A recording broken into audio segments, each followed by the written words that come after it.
এসে পড়েছে অচেনা শহরে, পীড়া হবে না আর নিজ গোয়ালে।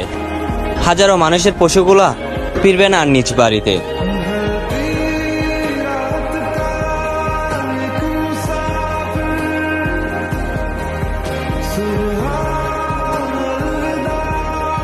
কুরবানির সামনে আছে, এই 10 দিনের মধ্যে আমরা পশু কিনবো। পশু কেনার সময় আপনি আপনার সামর্থ্যের সেরাটা কিনবেন এবং পশুকে কেন্দ্র করে কোনো রকম শো অফ করবেন না। আমার তো 1,60,000, আমার তো 1,80,000, কত ভাই এত গলায় লটকিয়ে দেওয়া, এইসব কাজ করতে যাবেন, ঠিক আছে? কিন্তু পশুকে আপনি মহব্বত করবেন, পশুকে নিজ হাতে খাওয়াবেন, পানি পান করাবেন, যাতে তার প্রতি আপনার মহব্বত সৃষ্টি হয় এবং এই মহব্বতের প্রাণীটাকে আপনাকে কুরবানি দিতে হবে। মনে রাখবেন, যিনি কুরবানি দিচ্ছেন তিনি যেন একজন ইব্রাহিম আলাইহিস সালাম, আর যাকে কুরবানি দেয়া হচ্ছে সে যেন একটা ইসমাইল আলাইহিস সালাম। সবচেয়ে প্রিয় বস্তুটাকে কুরবানি করতে হবে। এই জন্য আপনি আপনার সামর্থ্যের সেরাটা কিনবেন।